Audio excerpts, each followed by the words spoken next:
Eunice e sejam bem-vindos a mais um áudio aqui para o canal. E hoje nós teremos o capítulo 25 do livro Forças para Recomeçar. Mas, como sempre, eu peço que você deixe seu apoio ao canal. É sempre muito importante para o crescimento do mesmo. Isso significa muito para mim, é o reconhecimento do meu trabalho. Então, eu peço que vocês me ajudem a alcançar minhas metas, fazer com que o canal cresça. Certo? Dados os recados, vamos para o capítulo 25. Juntos, Tiago e Rita. O quanto antes, o Dr. Edson marcou a reunião com os 3 psicólogos sócios da clínica, pois por inúmeros motivos precisaram adiá-la. Estavam todos sentados em sua sala, quando o médico falou. Assim que comecei a dar aula na graduação para a turma de psicologia, vocês 3 sobressaíram, chamando minha atenção. Ao vê-los com planos de montar uma simples clínica em sociedade e focados em valores humanos, eu quis me unir a vocês, mas não foi por dinheiro. Acontecimentos em minha vida me desvendaram um novo mundo onde eu deveria atuar e não preciso dar detalhes. Sou um professor doutor renomado, tenho considerável salário por meu trabalho em congressos, palestras, psicoterapias em meu consultório particular e outras tarefas. Mas foi aqui, junto de vocês, que encontrei o meio de ser o simples médico humano, orientador e amigo. Eu não cobro os atendimentos clínicos que faço aqui, nem dos pacientes que vocês me encaminham. Aos sem condições, faço um maior empenho para conseguir os medicamentos necessários. Chamou-nos aqui para ressaltar seus atos caridosos, doutor? Inquiriu Nivaldo sério, mas irônico. Cuidado, rapaz. Vigie seus pensamentos e suas palavras. O que sai da boca vem do coração, não se esqueça. Estamos reunidos para uma avaliação de nossos feitos e se você não aprende com um exemplo alheio, aprenderá a duras penas. Breve pausa e continuou. Quando vi logo de início que o Sérgio não teria total condições financeiras de arcar com alguns gastos, percebi que isso aconteceu porque eu mudei as ideias simples que tiveram e ampliei os horizontes. Então chamei o João e o Nivaldo e avisei sobre eu custear a parte do Sérgio. Deixei claro que eu conversaria com ele a respeito disso. Esperei por um período de trégua, mas não tive tempo e soube que o Nivaldo, insatisfeito, reclamou ao João sobre o meu protecionismo financeiro ao Sérgio. Não nego, admitiu Nivaldo severo. Nessa ampliação da clínica ficarei no prejuízo por sua proteção ou auxílio financeiro ao Sérgio. Mas qual prejuízo você teve, Nivaldo? Qual prejuízo terá? Não saiu nem sairá do seu bolso. A parte que cabe ao Sérgio investir, fui eu quem pagou e pagarei, e não você ou o João. Isso é verdade, Nivaldo, reforçou João com nítida tranquilidade. Vamos lembrar que o Dr. Edson assumiu tudo, e também foi o seu pai, Nivaldo, quem o ajudou financeiramente para fazer parte dessa sociedade na clínica, e quem também pagou a sua faculdade. É algo parecido. Você teve a ajuda do seu pai, e isso não nos prejudicou. E se o Dr. Edson fosse o pai de Sérgio, não seria o mesmo? É o seguinte, interferiu Sérgio, que estava inquieto ao ver Nivaldo com o rosto vermelho e o olhar colérico. Agora resolvi inúmeros problemas e posso arcar com a parte que me cabia e o Dr. Edson omitiu. Pediremos ao contador para calcular o que devo a vocês e... Sérgio, fique quieto, por favor. Não fale besteiras. Pediu o médico com um jeito engraçado e incomum. Sérgio calou-se com um susto e João quase riu. O Dr. Edson continuou firme e sério. Lá na universidade, fiquei de olho no Sérgio. Acompanhei seu sacrifício, seus esforços, sua dedicação, sua humildade e aceitação. Logo percebi que ele precisava e precisa se harmonizar com a sombra do descrédito pessoal. Sua ética moral, bem como a tolerância, a caridade e a socialização, que é o mais difícil de fazer, não eram e não são mascaradas por ele. Em outras palavras, ele não é falso. Foi por essa razão que o ajudei. Além do que, A ideia de ampliar a clínica foi minha e eu prejudiquei, como já disse. Olhando para Sérgio, advertiu. Espero que não seja orgulhoso. Lembre-se de que Jesus aceitou ajuda para carregar a cruz. Você não deve nada aos sócios ou à clínica. Eu fiz o que eu quis. Dei de graça o que de graça recebeu. Entendeu, Sérgio? Falou bravo. O rapaz sentiu-se aquecer, mas não sabia o que argumentar. Precisamos de decisões e soluções maleáveis para termos o melhor relacionamento aqui dentro, tornou o médico com fala firme. É necessário crescermos e cuidarmos da vida mental, viu, Nivaldo? Não adianta trabalharmos aqui com má vontade, ficar 2 ou 3 horas por semana no centro espírita e depois passar de 5 a 10 horas nas baladas.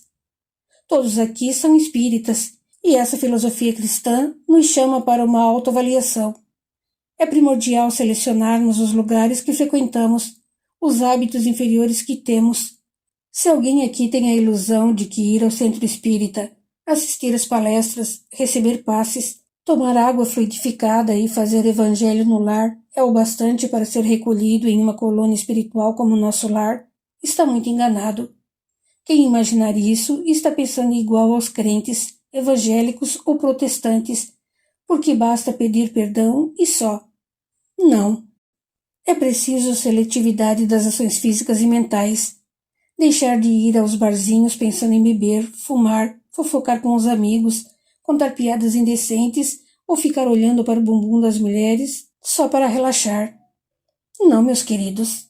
Vocês estão se afinando e recebendo energias de espíritos beberrões, zombeteiros, promíscuos e bem inferiores. Não é, Nivaldo?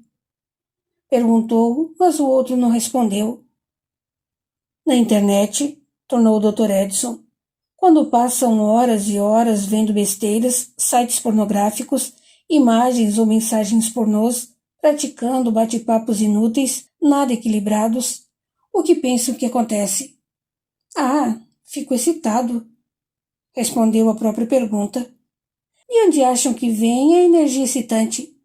De espíritos que se comprazem com o sexo promíscuo, inferiores à elevação moral.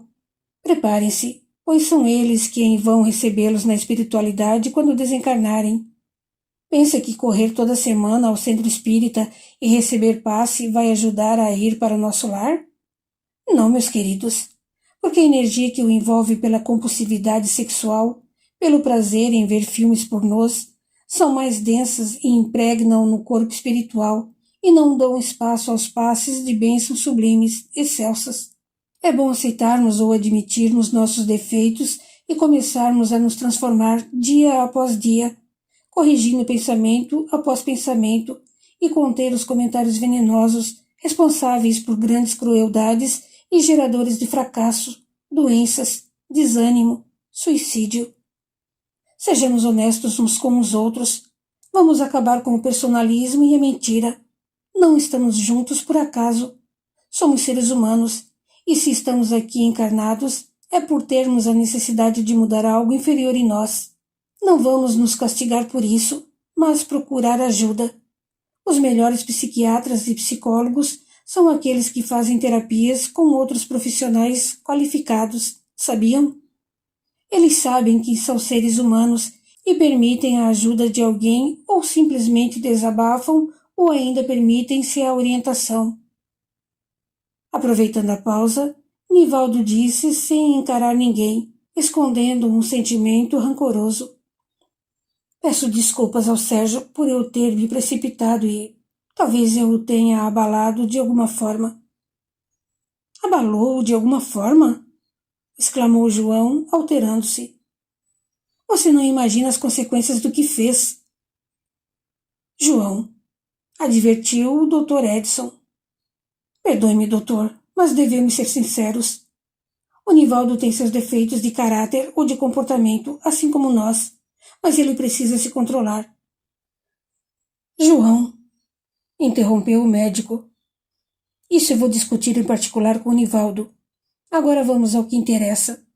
Avisou sem demora. Eu já comprei este prédio. Não pagaremos mais aluguel. Além disso, Comprei o prédio ao lado para ampliarmos a clínica. Só estou aguardando a documentação. Nesse período, iniciaremos a seleção de profissionais bem qualificados para as áreas alternativas.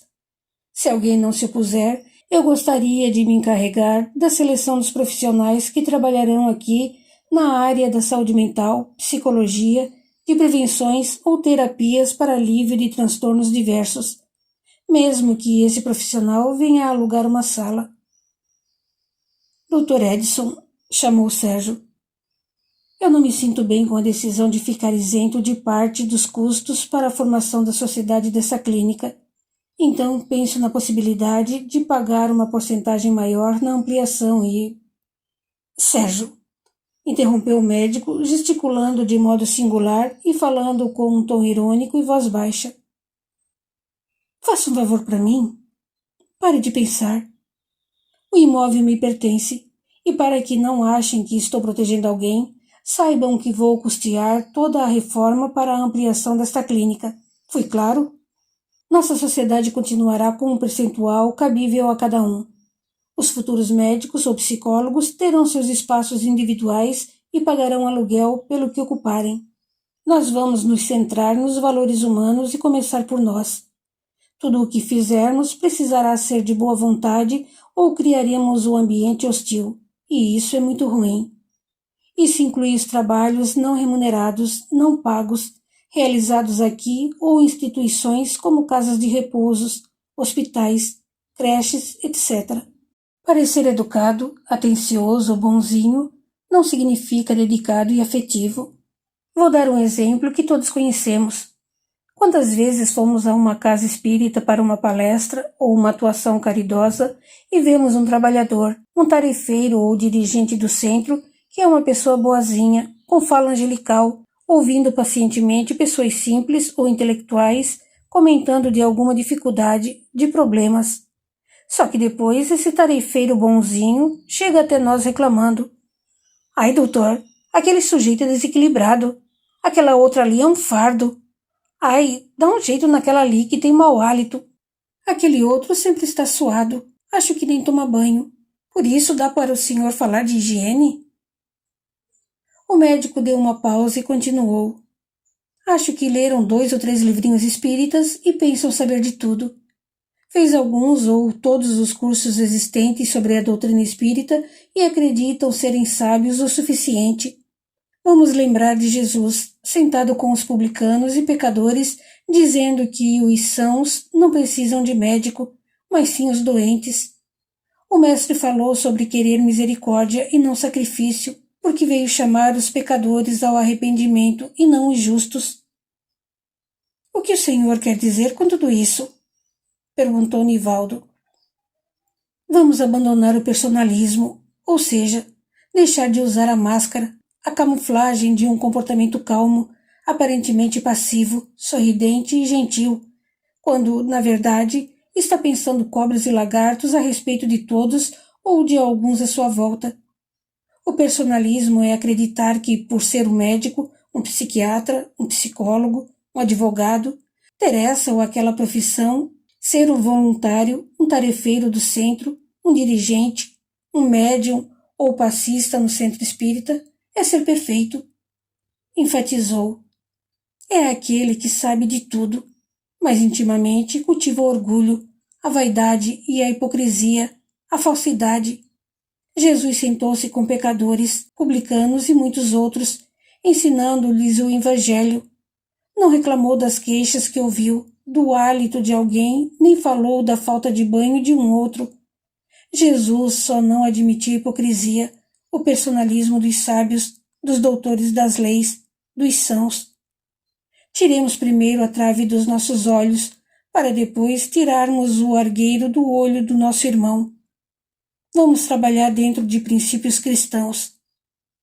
Sem demora, ele pegou alguns papéis e mostrou-lhes. Aqui tenho 3 instituições que precisam de assistência psicológica. Sorrindo, avisou. Mas não só para as crianças. É preciso fazer com que os trabalhadores e voluntários sejam beneficiados psicologicamente para que se sintam mais dispostos na prática da tolerância, do trabalho amoroso, do acolhimento fraterno e de todas as éticas cristãs. O que faremos com essas pessoas? Daremos palestras? Ora, Nivaldo, você é psicólogo e deveria ter a resposta, falou o médico firme. Virando-se para o outro, perguntou: O que acha, Sérgio? Bem, falou parecendo envergonhado. Há alguns meses eu faço esse tipo de assistência em uma creche e uso o seguinte método. Primeiro observo as crianças, faço algumas perguntas aos funcionários e até dou orientações específicas a determinada criança, conforme o caso. Fico cerca de 1 hora com as crianças e depois peço a alguns funcionários e voluntários para se reunirem no refeitório, pois alguém precisa ficar ativo no serviço. Lá eu converso com eles. Não dou uma palestra, mas dou-lhes um reforço moral, elevando a autoestima, mostrando a importância da tarefa de cada um. Trata-se de pessoas de diversas religiões e por isso me vigio para não destacar o espiritismo e respeito às outras crenças. Qual o tempo gasto para isso? Quis saber o médico. Cerca de 2 horas por semana. Só 2 horas? E me diga, já obteve algum resultado? Sim, senhor. Resultados bem positivos. Apesar de poucos meses, cerca de 6, as crianças, por exemplo, muitas com comportamentos preocupantes de agressividade, provavelmente pela falta de afetividade em casa com os pais ou responsáveis, minimizam o comportamento à medida que as professoras e voluntárias passam a receber orientação de como tratá-las. Não posso chamar de terapia em grupo, mas eu diria que as reuniões se transformaram em um reforço moral, psicológico e sugestões de uma forma geral. A diretora da creche me disse que o número de voluntários vem aumentando por causa dessas reuniões em grupo. As pessoas voluntárias relatam sentirem-se úteis no serviço de caridade e melhoram consideravelmente a autoestima. Registrei 2 casos de voluntários depressivos que, repentinamente, transformaram o quadro clínico. Sérgio pensou um pouco e revelou: Eu fui o mais beneficiado. Comecei com esse trabalho para ocupar o tempo e os pensamentos, pois sou ser humano também. Ótimo, parabéns. João se levantou e pegou um dos papéis. Sérgio fez o mesmo, e Nivaldo o acompanhou. Ao tempo em que os observava, o Dr. Edson comentou: Sérgio, eu soube que se inscreveu para fazer pós-graduação. Você já realiza trabalho semelhante. Não os estou obrigando a esse tipo de tarefa, mas sim sugerindo, pois você é a prova do benefício que isso traz, além da dose de conhecimento. Não quero que se sobrecarregue. Vou pensar e ver as possibilidades. Depois o aviso, disse Sérgio. Eu fico com essa, decidiu Nivaldo. E eu com essa aqui, aceitou João. O médico sorriu ao perguntar: Onde vocês têm algo mais a dizer? Eles se entreolharam e Nivaldo pediu: Se não há mais nada para resolver sobre a clínica, eu gostaria de conversar com o senhor. Pode ser agora? Sem dúvida, prontificou-se o médico. João e Sérgio se despediram e saíram da sala. À noite, Sérgio estava em sua casa, havia tomado banho e debruçou-se sobre os literários, estudando e pesquisando. Sentiu falta de um livro e foi procurá-lo no armário do outro quarto. Tiago chegou e, vendo a luz acesa, foi à procura do irmão, perguntando: O que está fazendo aqui no meu quarto, Sérgio? Puxa, desculpe-me. Não sabia que já era o proprietário. Correspondeu, brincando. Não reparou em nada? No quê? Tornou o outro, circunvagando o olhar e reparando melhor. Hoje eu trouxe as minhas coisas para cá. Cairá um dilúvio amanhã na cidade. Não estou vendo suas coisas espalhadas. Ah! Exclamou Tiago, dando-lhe um leve tapa no ombro. Sérgio sorriu e perguntou: E a mãe, o pai, o que disseram? Nosso pai não se manifesta, mas tive a impressão de que a mãe se sentiu aliviada. Você avisou que se mudaria para cá? Falei sim, mas não disseram nada. A mãe só resmungou que eu era bem grandinho e devia saber o que queria da vida. Ei, gritou Sérgio. Eu gostaria que você trouxesse o Tufi para cá. Com nós dois aqui, fica fácil cuidarmos dele. Tá, concordou. O tempo não parou. Um ano havia se passado.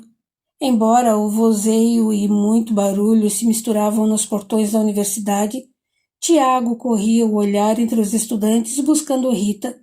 Não demorou e a jovem veio correndo ao seu encontro, expressando imensa alegria ao atirar-se em seus braços, encolhendo as pernas num forte abraço quando ele a sustentou e sorriu por saber do que se tratava.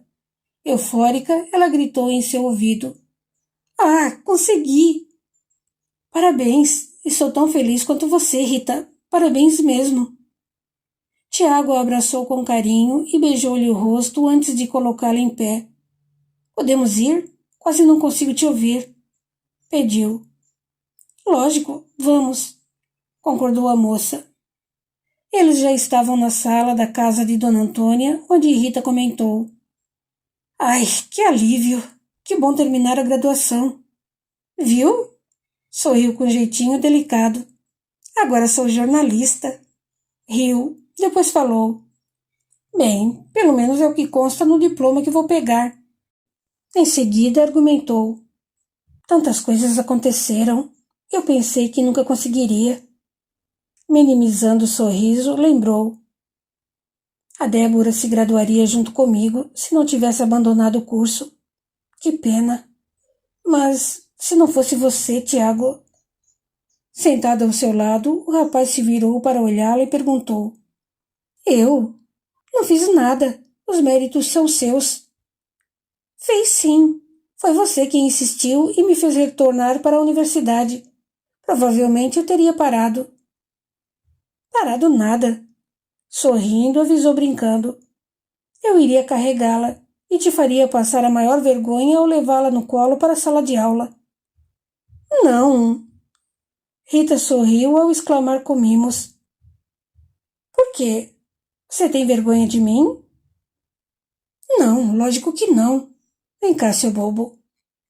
Disse brincando, puxando-o para junto de si e recostando a testa em seu ombro. Com voz meiga e baixa, falou em seguida, encarando-o. Jamais teria vergonha de você, Tiago. Ao contrário, sinto maior prazer quando estou ao seu lado. Estou tão orgulhosa por já terminar o 2º semestre de psicologia. Já foi 1 ano. Uau! Você é quem merece os parabéns pelo esforço, por ser como é. Tenho orgulho de você. Olhando, deduziu, fechando o sorriso. Talvez eu o envergonhe por gostar de me vestir assim, com roupas de estilo indiano e... Tem dias que pareço uma hippie dos anos 60 e... não sei. Tenho séria dificuldade para usar roupas mais sociais, finas e elegantes. Uso por necessidade do trabalho e admiro aqueles que sabem se vestir bem. Mas, no dia a dia, adoro ficar à vontade e... Insegura, perguntou. Devo deixá-lo constrangido quando estamos juntos na universidade quando saímos, não é? Não, respondeu firme e sério, fitando-a nos olhos. O que foi, Tiago? Ela preocupou-se ao vê-lo daquela forma. Falei o que não devia? Fiz algo errado? Indagou meio sorrindo, ficando na expectativa.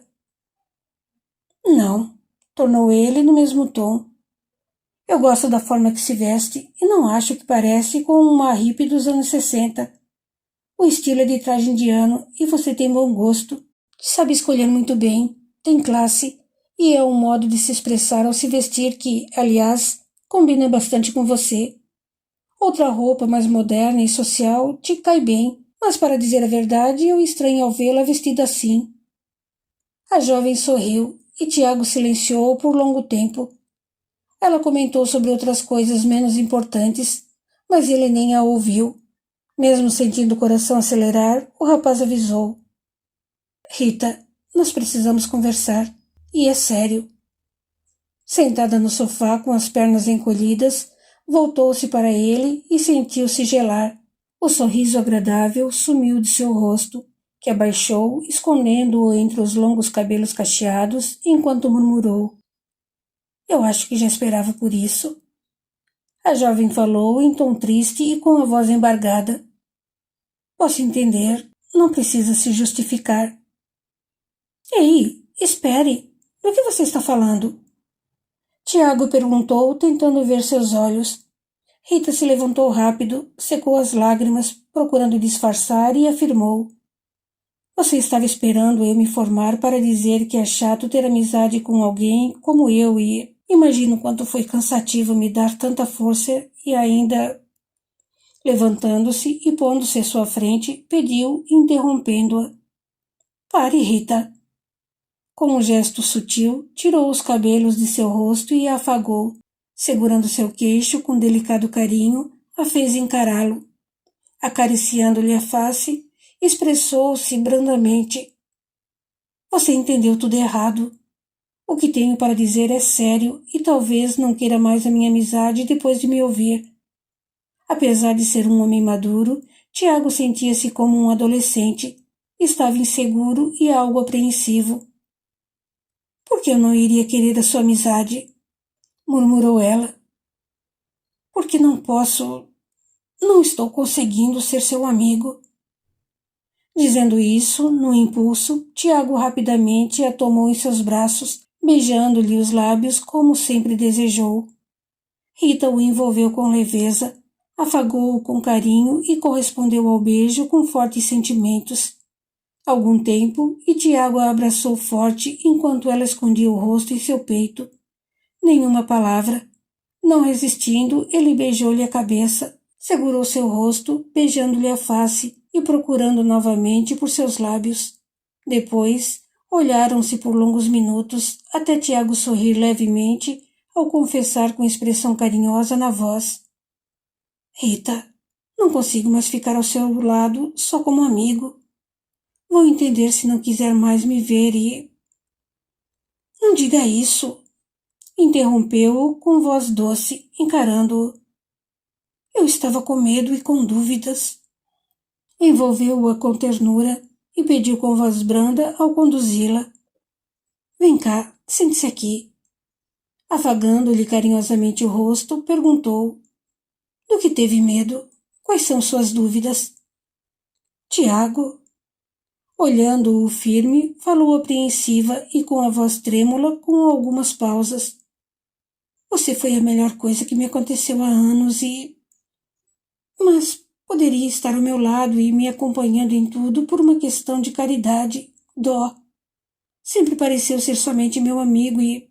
Bem, nos últimos dias comecei a ficar desconfiada, pois o percebi diferente, quieto, pensativo. Então deduzi que você tinha conhecido alguém por quem se interessou e... Bem, por ser meu amigo, estava esperando eu terminar a faculdade para me dizer que não poderia mais ficar ao meu lado o tempo todo, me acompanhando em tudo, nem ser meu amigo como antes. Lágrimas rolaram em sua face delicada. Eu te adoro, Rita. Secando-lhe o rosto, murmurou terno. E já faz tempo, sabia? Não, não percebi. Você sempre foi atencioso, carinhoso, educado e gentil desde quando o conheci. Eu experimentei situações difíceis e... Envergonhada, fugiu-lhe ao olhar. E... insistiu o rapaz com inflexão afável na voz. Tiago, tive medo. Fiquei confusa. Com o quê? Perguntava sempre calmo. É algo difícil de dizer. Rita, fale de uma vez. Sorriu. Vai se sentir melhor, e eu também. Tiago, expressou-se aflita e chorando, por fim confessou. Eu me apaixonei por você quando o conheci. O noivado estava marcado e me arrependi por deixar tudo acontecer. Precisava acabar com aquele compromisso e isso me deixou confusa, insegura. O problema era a família dele, pois queriam que marcássemos o casamento, mas o percebi inseguro e distante, senti que havia outra. Decidi falar com ele sobre eu sentir uma coisa e conversamos sobre darmos um tempo. Vi que ele se sentiu melhor e eu também. Não te disse, mas essa coisa que eu sentia era uma forte atração, uma paixão por você. Com a morte do Gustavo, você permaneceu ao meu lado me dando apoio, mas senti-me humilhada depois. Quando aquilo aconteceu e justo você acompanhou tudo, tive medo de que me abandonasse. Contudo, ficou ao meu lado, apenas como amigo. Abraçando-a forte, pediu carinhoso: pare de se torturar. Nós não precisamos nos sentir oprimidos ou rebaixados, e eu digo, nós, porque estou com você e ao seu lado. Aconteceu como tinha de ser. Supere e esqueça, pois não existe razão para se sentir humilhada ou constrangida. Você é bem preparada e superior a isso. Falou firme, passando-lhe segurança, e continuou. Quanto ao Gustavo, eu sinto que ele passou pela sua vida como outra pessoa passou pela minha. Não precisamos viver do passado. Eu também experimentei momentos de conflito quando a conheci, pois me apaixonei e você tinha um namorado que se tornou seu noivo. Tudo piorou com a morte do Gustavo. Eu já gostava de você e não queria parecer um aproveitador. Desejava o seu bem, o seu sucesso e vê-la sorrir novamente.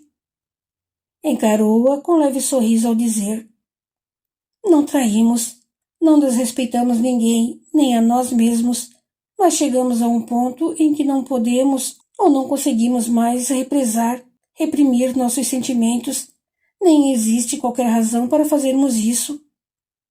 Recostando-se nele, ela sorriu e pediu baixinho: fica comigo. Não, negou, segurando-lhe o queixo com delicadeza, expressando felicidade, falou: cansei de ficar com você. Quero namorá-la, tê-la ao meu lado de uma forma diferente, entendeu? Sussurrou ao final: eu te amo, Rita. A jovem sorriu com doçura e Tiago a beijou com todo o amor. Por ironia do destino, naquele exato momento, João e Sérgio entraram na sala sem serem vistos. Sérgio sorriu e se deteve, mas João não perdeu a oportunidade e gritou escandalosamente: até que enfim, hein? O casal sobressaltou, mas o amigo continuou com seu jeito brincalhão em meio ao riso. Esses dois aí ficam no chove não molha que está me dando nos nervos. Caramba! Rita afundou-se no sofá, mas Tiago riu sem jeito e se levantou para cumprimentá-los. E aí, João, tudo bem? Não tá, não, tornou espirituoso e bem sério ao brincar. Trate bem a minha irmãzinha, ou vai se ver comigo, entendeu? Pode deixar, respondeu o outro bem alegre. Olhando para o irmão, perguntou: e você, Sérgio? Eu? Eu não tenho nada com isso, cara. Só estou de passagem. Se acerte aí com a dona Antônia e com o João. Ô, Sérgio, não me deixe passar vergonha. Ah, quer dizer que nem o seu próprio irmão quer ser seu aliado, exagerou João. Quais as suas intenções com a Rita? Pensando rápido, Tiago respondeu: as mesmas que as suas com a sua noiva Nilza. Ah, então pode marcar o casamento. Quem vai casar? Perguntou Dona Antônia, acabando de chegar e sem saber de nada. O Tiago acaba de dizer que vai se casar com a Rita, exclamou João. Ah, que maravilha! Eu sabia! Animou-se Dona Antônia, sentando-se ao lado de Rita, que estava vermelha, sem palavras, e segurava uma almofada ao peito. Sérgio riu gostoso e estapeou as costas do irmão ao dizer: é isso aí, dou o maior apoio. Tiago sorriu e avisou: podemos brincar, mas estou falando sério. Estendendo a mão e puxando Rita para se levantar, ele a abraçou dizendo: descobrimos que gostamos muito um do outro. Na verdade, estamos apaixonados. Não podemos continuar nessa de amigos e decidimos assumir um compromisso mais sério. Olhou-a com carinho, sorriu e desfechou: A Rita mudou completamente a minha vida e não consigo me ver sem ela. Sensibilizado, João se aproximou, beijou Rita e Tiago, cumprimentou-os e disse: Fico feliz por vocês. Sérgio ficou sem palavras, beijou e os abraçou por longo tempo com lágrimas nos olhos. Continua no capítulo 26. Até lá!